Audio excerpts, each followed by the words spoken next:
Take it away, Fats. I found my thrill on Blueberry Hill. That's not Fats Domino. The crooner murdering Blueberry Hill is, in the musical sense of the word that is, Vladimir Vladimirovich Putin. It's just before Christmas 2010 at a charity bash in St. Petersburg. You can find this clip from US National Public Radio if you look for Putin sings Blueberry Hill. You would have thought from Putin's hideous torture of a lovely song, he would have been booed to the echo. But you would be wrong. Clapping like sea lions at feeding time at the zoo, as some of Hollywood's clapped out, greatest stars, Sharon Stone, Kevin Costner, Mickey Rourke, Goldie Hawn, Kurt Russell, Gerard Depardieu, Vincent Cassel, and Monica Bellucci. Sad to say, Sharon Stone and co. aren't the only useful idiots in this story. I'll be with you where. Switch that bloody noise off. That's Kremlin lipstick. If murdering a song was the only charge against Vladimir Putin, that would be fine. But it isn't. He's accused of silencing his critics on an industrial scale, years before he launched his big war against Ukraine. The truth was, Putin presided over a killing machine, and the West, not just Hollywood stars, did not want to know. What's happening in Ukraine is that right now, every day, fresh evidence emerges of the Kremlin's army killing civilians, committing crimes against humanity. In Mariupol, the Kremlin's men bomb bunkers where the injured and children shelter. In the Kyiv region, new mass graves are unearthed, captives with their hands tied behind their back. In Bucha, not far from Kyiv, civilians shot in the back of the head and in the face. I've seen the corpses with my own eyes. The killing machine is not new. It's been at work for 22 years, as long as Vladimir Putin has been the master of the Kremlin. You're listening to Taking on Putin, Episode 6, The Killing Machine.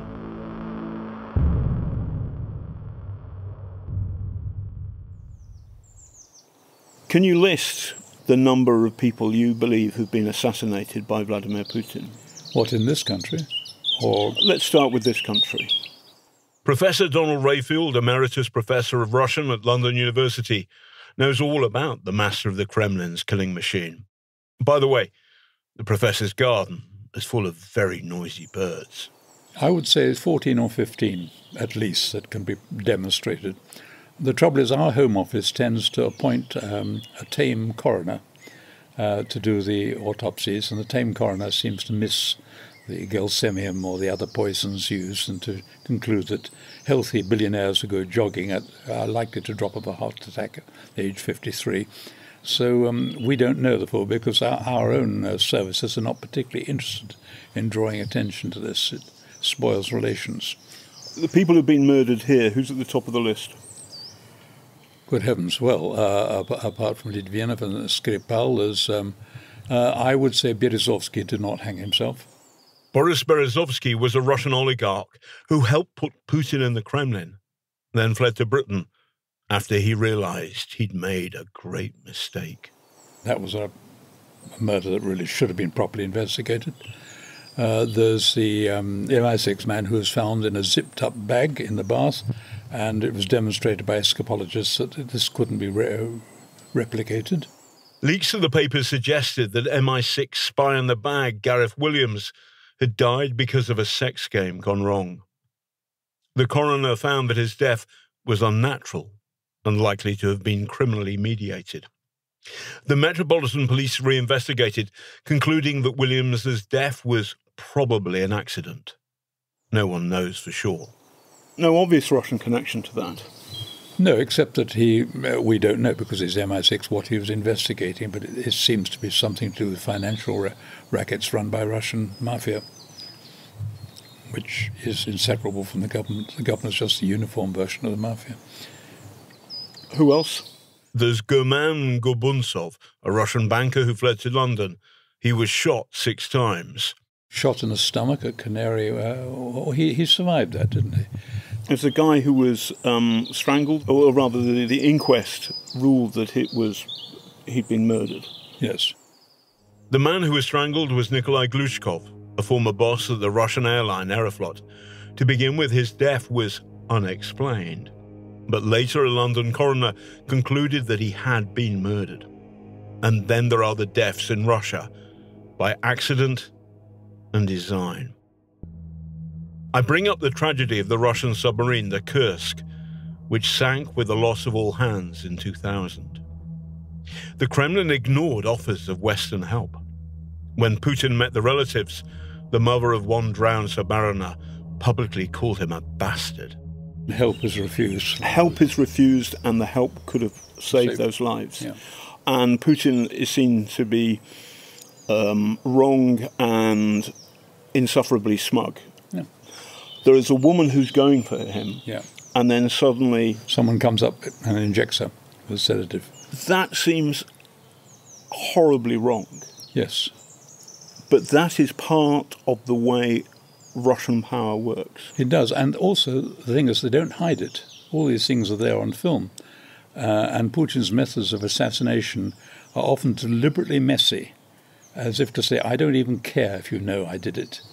Okay, so going to Russia, how many people? That we just don't know, because sometimes the news just doesn't get out. We've never heard of the person. Relatives don't tend to speak out. Because they're afraid? Yes, I wouldn't be surprised if it's hundreds. Under Joseph Stalin, the Soviet Union had a top-secret poison factory, manufacturing bespoke poisons to kill its enemies. Vladimir Putin has been running his own poison factory too for years. So that if you are an enemy of the Kremlin, sitting down and having a cup of tea with the other side may not end well for you. Putin came to power in 1999, but the first few years of his regime, the media and the Russian parliament still exercised some degree of scrutiny. A bit, kind of. 2 brave Russian MPs set up a commission to investigate the Moscow apartment bombs I talked about in episode 5. They set out to discover whether Vladimir Putin's secret police had blown up Russia. They are Sergei Yushchenkov and Yuri Shakachikin. Sergei Yushchenkov is shot dead in March 2003. That same month, Yuri Shakachikin falls mysteriously ill and is rushed to hospital. His girlfriend, Alyona Gromova, takes up the story. He had very strange symptoms. He had very high blood pressure with signs of poisoning. Yuri Shakachikin recovers. In June that year, Shakachikin is due to fly to the US to help the FBI with their inquiries. The feds are investigating who was responsible for the Moscow apartment bombs on behalf of a Russian-American woman whose mother was killed in the outrage. Were the bombers Chechen terrorists, as the Kremlin claimed? Or was it a black operation by the Russian secret police? Just before his flight to the States, Shakachikin falls ill. Here's his girlfriend, Alyona.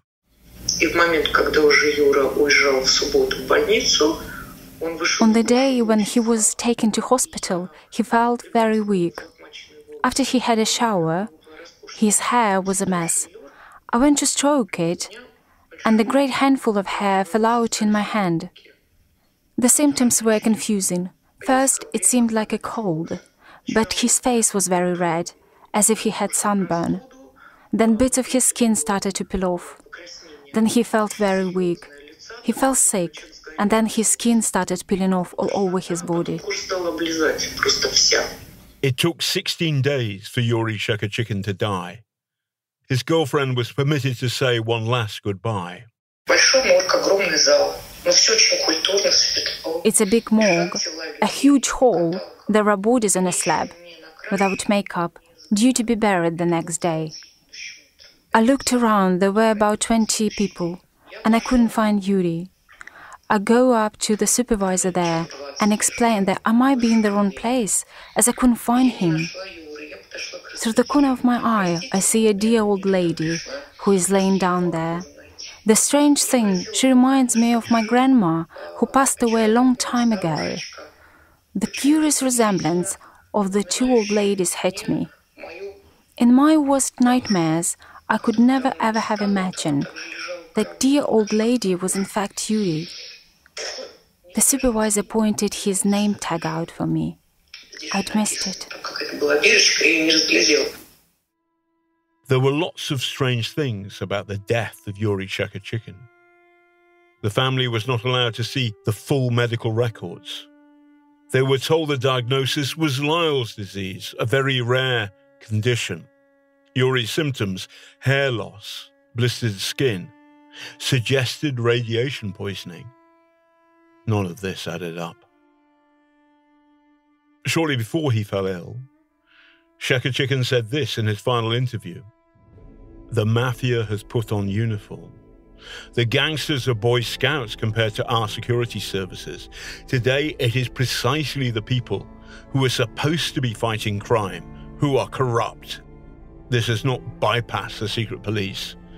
The protection that they provide, the enormous amounts of money that they receive, the control that they exercise." If September 99 and the Moscow apartment bombs is the time, the way I see it, that Russia ceases to be a democracy, then the poisoning of Yuri Shakachikin in July 2003 is when that is beyond all doubt. This is Yuri's girlfriend, Alyona, reading a poem mourning his loss, written by his friend, the poet Andrei Voznesensky. Shards, a mirror cracked in pieces. Then a dread July sky, hats, velvet stumps, a silence. Yuri's restless soul could not be shamed. So, for the last Russian saint, poison. I do remember when the news arrived about Yuri Shakachikin's death.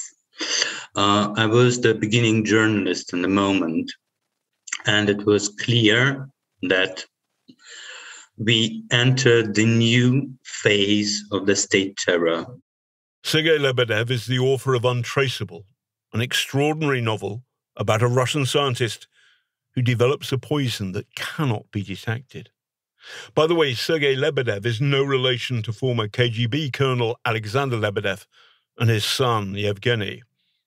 Father and son are both bosom pals of British Prime Minister Boris Johnson. Because in the 90s, I would say they used more convenient or traditional stuff, like the machine guns or something like that. And when we all got the news that he's dying, and he's dying in a way which is absolutely horrifying, it was clear that the new era is on its way. It was clear that it's not just a murder among the other murders, it's a message. It's a message, first of all, to the journalist community, because in this very moment, the Russian state was trying to shut up the journalists. Putin himself, if I remember correctly, said that these journalists, all sorts of them, are the traitors of the motherland. It was more or less the same moment when they started the state attack on the independent TV channels and all the sorts of media, newspapers, magazines, and so on. So it was horrifying moment. Time for some Shakespeare. Быть или не быть, вот в чем вопрос. Это in Russia. To be or not to be. Akhmet Zakayev is a Chechen who started out life as an actor, playing Hamlet, and once Russia declared war in Chechnya, fought for his homeland. The moment he fled to London, the Kremlin wanted him back because Moscow says he's a terrorist. They took him to court, to get him extradited. You come to Britain, you come to London, and the Russian state says you are a terrorist and you've killed people and also you chopped off the fingers of one man. Are you a terrorist? Did you kill people? And not in war, i.e. in cold blood? And did you chop off the fingers of one of your hostages? Never happened. It's never happened. Это было доказано на суде Великобритании. It was proved in court in the UK, with witnesses. It had never happened. And the judge and people who worked on this case, they worked out all allegations were untrue. И разоблачили эту ложь, которую они оговорили меня. For the record, one man the Russian state alleged Kyiv had killed turned out to be very much alive. The man who lost his fingers had indeed lost them through frostbite several years before. Kyiv's English is rusty, so he often prefers to speak in Russian. И решение суда там, в принципе... And the court verdict says clearly the Russian prosecution is politically motivated and has no evidence from the legal point of view. That's why the judge let me go. I was under home arrest and then I regained my freedom again. This process happened in 3 European courts. In Denmark was the first process, second in the UK, and the third one was in Poland. I was arrested 3 times on the same allegations, and 3 times I was proven not guilty. По этим обвинениям, и трижды меня оправдывали. In the early noughties, Kyiv was part of the unofficial Russian government in exile in London, led by oligarch Boris Berezovsky. В 2004 году мне позвонили... In 2004, I had a call from Boris Berezovsky's office. They told me there was a man from St. Petersburg who wanted to meet me. Alexander Litvinenko and I were next-door neighbours back then, so we went to meet that person. At the meeting, he told us about the poison laboratory, which was closed during Yeltsin time, and Putin reopened it. According to his information, those poisons were going to be tested and used on Chechens. По отношению к чеченцам в Чечне. One target, says Kyiv, was a Chechen military commander, Lecha Islamov. He'd been captured and he was in prison in Moscow. И, в принципе, с этого времени мы уже знали, что в Чечне применяется. Since then, we got to know about the use of poisons against Chechens. The poisoning of Lecha Islamov is a very good example. He was one of the war leaders. He was captured by the Russians and taken to Lefortovo prison. Командиром одного подразделения попал в плен и находился в тюрьме Лефортово. And he had exactly the same symptoms as Litvinenko. Absolutely. 100%, 100%. You'll recall from episode 3 that former KGB spy Alexander Litvinenko was poisoned with polonium-210 in London in 2006. When did this happen? When? Это 2004 год.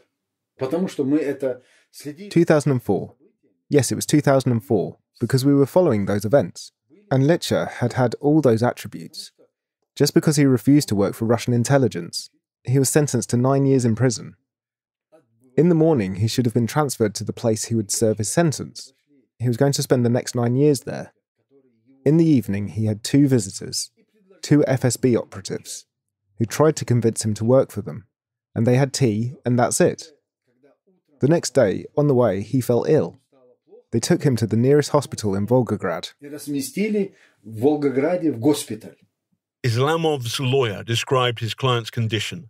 He cannot speak or move, has become absolutely bald, lost his hair, his beard, his eyebrows.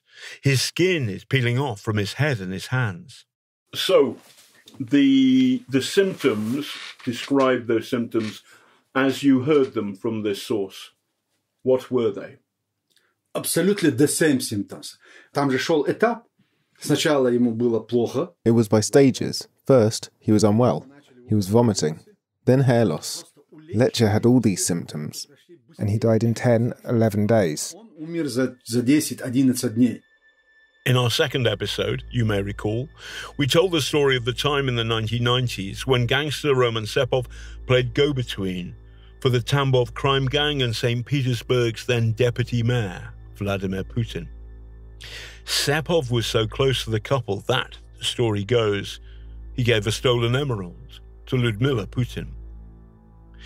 In September 2004, Sepov visits old pals at a local FSB office where he has a cup of tea.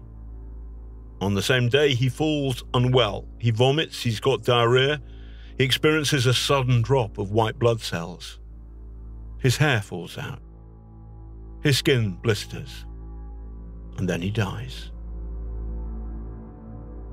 Are these three mystery deaths, those of Yuri Shekharchikin, Lecha Islamov, and Roman Sepov, just a coincidence? That's a question that has absorbed Norman Dombey, an emeritus professor of physics at Sussex University. So they've used it before? Are you sure of that? No. But I think it's very likely. So, Sepov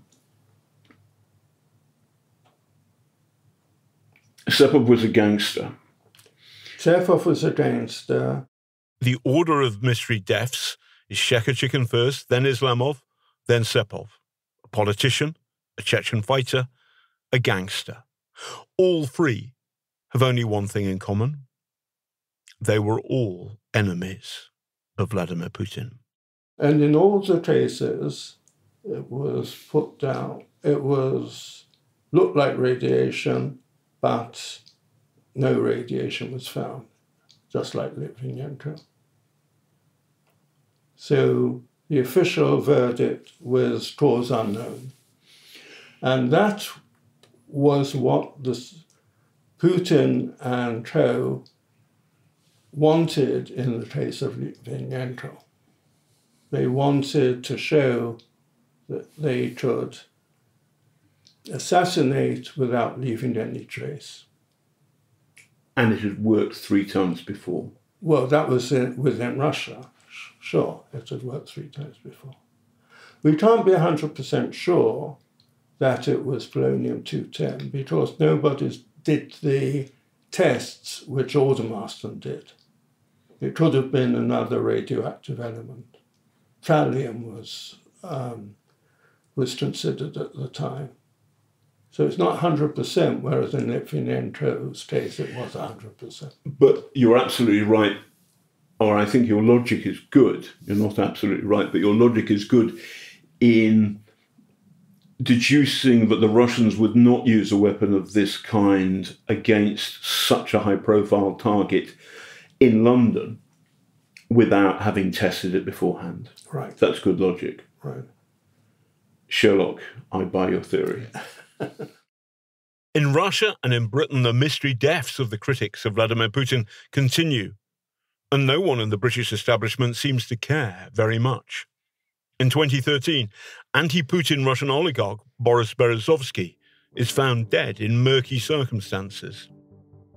In the spring of 2014, Putin launches his third war after Chechnya and Georgia, this one against Ukraine, gobbling up Crimea and taking a great bite out of eastern Ukraine.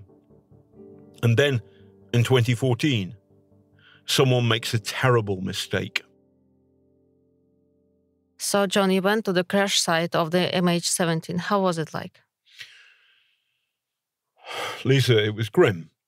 MH17 crashed on the Friday. We got there on the Sunday evening, and dusk was falling. I'm there with my pal, BBC freelance cameraman, shooter producer, Darius Barzigam, and the light is dying, and I've got to come up with some words to do a piece to camera. But it's so grim. And normally I can talk the hind leg off a donkey, but this time I couldn't come up with the words. And so what I was looking at was this enormous cornfield in the middle of nowhere in eastern Ukraine. We're in rebel, pro-Kremlin occupied Ukraine.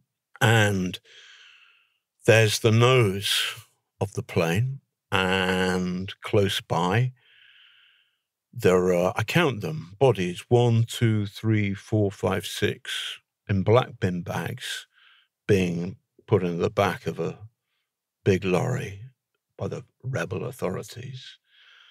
And then there's luggage, there's people's suitcases, with their handles. There's a kid's toy, a black and white panda. There's a woman's red hat with a black band. There's bits of seats, And it's unbelievably grim. And then we drive down the hill, and it's somehow far, far worse. It's where the engines and the landing gear, and because they're so heavy, they've dropped straight down.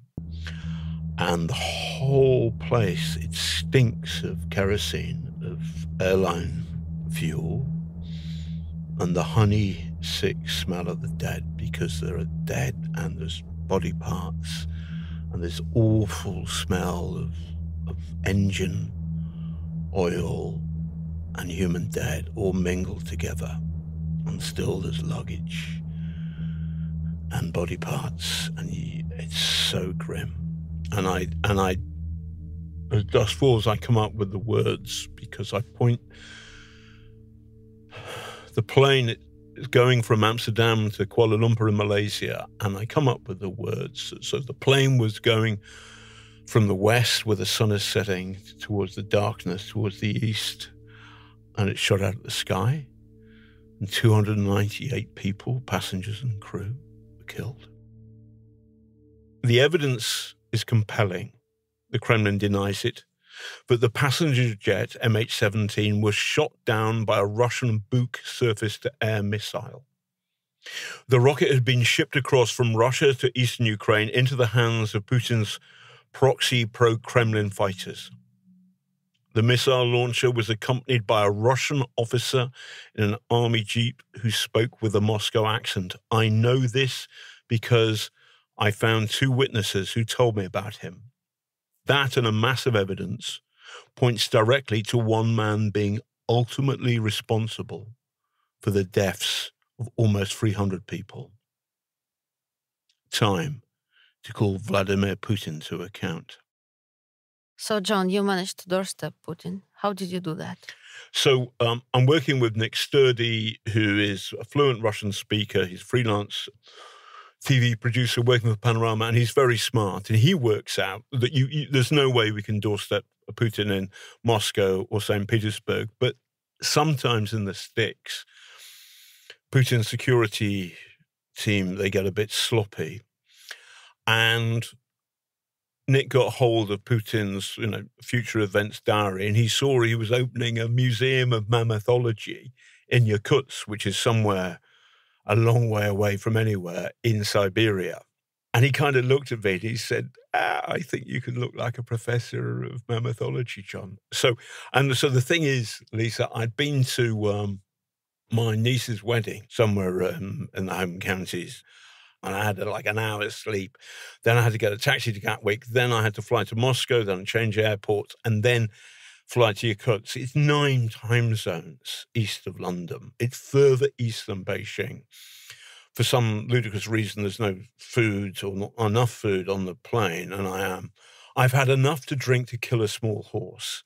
And when I get off the plane, I say, I'm really hungry.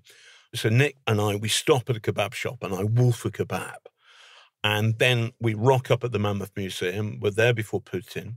And there's all these professors of mammothology. And I've got my beard is long. I haven't cut it. And I've got my wedding suit on, green tie, because I'm a bit Irish. And I look like a professor of mammothology. And I've got the shakes because I've been drinking too much. But all the other professors of mammothology are shaking more than I am. Anyway, Putin rocks up. And I hit him with my question.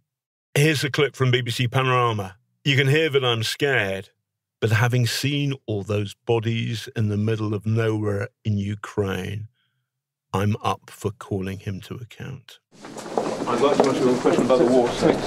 I'm sorry, sir, the killings in the Ukraine. Thousands are dead.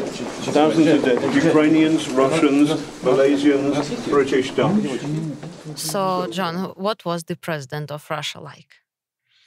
Well, he's very small, and his skin was shiny and plastic. Apart from he had a little bit of sweat, which was underneath his eyes.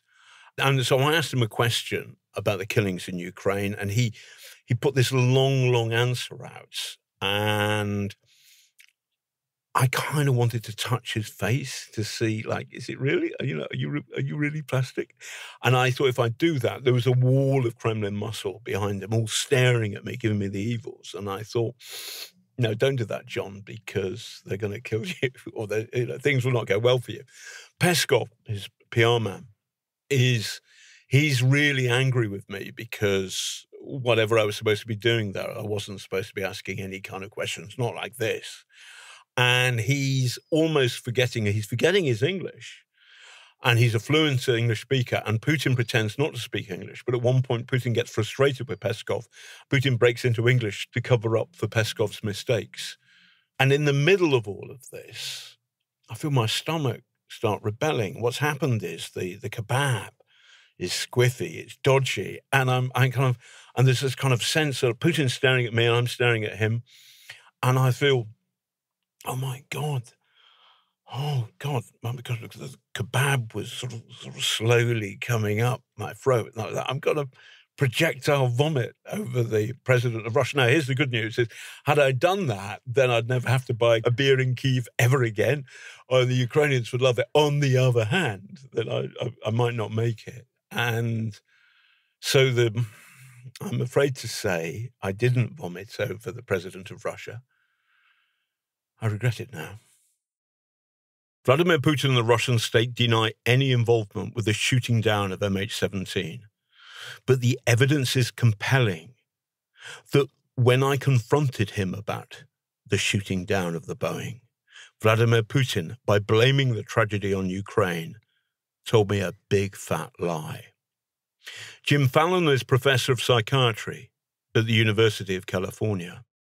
Well, first of all, without having a direct diagnosis, face-to-face and all that, with somebody who is an expert in cluster B personality disorders like psychopathy and narcissistic personality disorder, you really can't say anything other than to take his traits of people who know them. And with Putin, spent some time of going through these traits that people who knew him and knew a lot of his life and what he does and what of his motivations. So I took those and put them together, and to determine if from afar, that is, just by trait analysis, if he fits any of these pernicious personality disorders, especially psychopathy and also narcissistic personality disorder. So after going through that, clearly he has so many of the traits of, list some of the, Jim, could you list some of these traits that we're talking about? Sure. They're very good at lying because, most people, when they're lying, they have tells, tics, facial sorts of denial. They have all sorts of tells that people can read, and especially professionals. The thing is, if you don't care about the morality, if you don't really deeply believe what you're doing is immoral, you don't have those tells. So they are very glib liars, and they have no problem with it. You can't get them on an fMRI test or an EEG test. And even the police, and the parents, people around them will say, well, he's innocent and he's telling the truth, because they have no tells. So when I met Vladimir Putin, I asked him about the shooting down of MH17, which we now know there is powerful, overwhelming evidence that this was shot down by a Russian surface-to-air missile. It was the Kremlin's fault. And he said it was the fault of the government of Ukraine because they weren't having a proper dialogue. Now, he did it in a very cool, very calm and collected way. Yeah. But it was a smooth lie. I've seen the clip, and it's very typical of all psychopaths. So when they say they're glib, they're not thinking about the negative impact or the lie that's going on. So they're very smooth and fast about it because there is no conflict in them. And plus, if you believe what you're doing is ultimately the moral way to go, you think you have moral superiority about all of this. And this becomes a practice trait from childhood. So they become professional liars. And another part of this is blame externalization. They're always ready to blame what they do on somebody else. And they always have that case ready for the blame. It's very strange because they don't connect themselves with the crime. And they've done this all their life. So listening to you talking to Putin and him glibly sort of, saying it was basically their fault. And even if that happened, it was not my fault, our fault. I'm the nation, all that. So as far as the smooth lying goes, that ticks the box. What are the other traits that you're looking for in a psychopath? Yeah, well, a grandiose sense of self. this tremendous confidence in the self, in your own self-identity. They all have. They have what is called fearless dominance. But fearless dominance, which is somebody who's got such balls, such guts, they are willing to take great chances.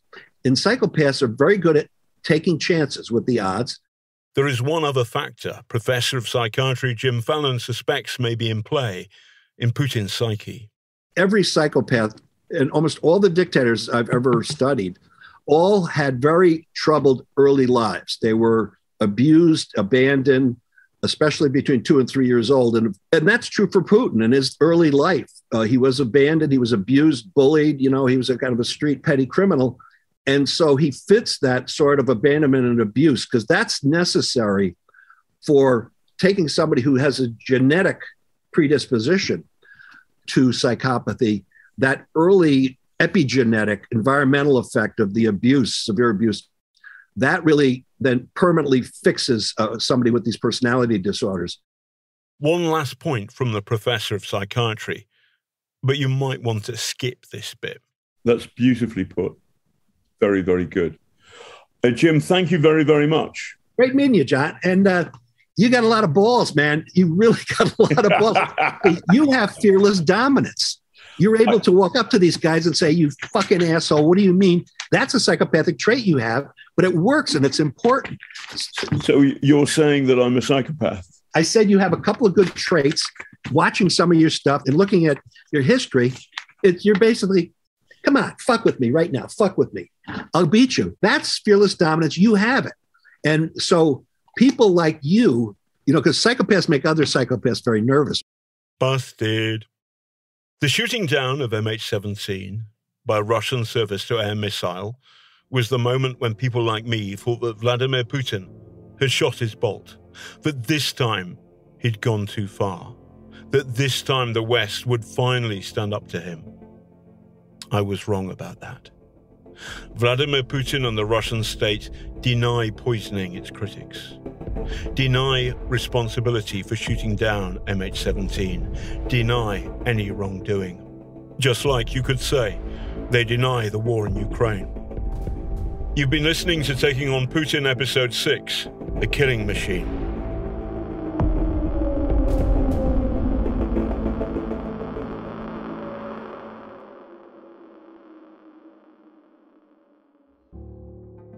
Thanks to NPR for the clip of Vladimir Putin murdering Blueberry Hill.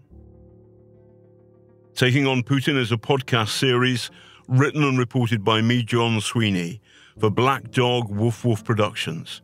It's produced by Chalk and Blade in London and sound recording by Syndicate Productions in Kyiv. For Chalk and Blade, the executive producer is Laura Sheeter, with other production by the team. It's mixed and sound designed by Alex Port-Felix, with original music by Thomas Hewitt-Jones. I've launched a crowdfunder to help fund this podcast, Taking on Putin. There are lots of costs, lawyers checking things out, making sure that it gets to all the right platforms, making sure that the people that I'm working with, and I, am safe from legal and other threats. I'm not going to spell them out, but use your imagination. So if you can help me tell this story, please help me crowdfund it. In your search engine, dial in crowdfunder Taking on Putin with me, John Sweeney. Thank you for listening, and thank you for coming along for the ride. Take care, and love from Kyiv.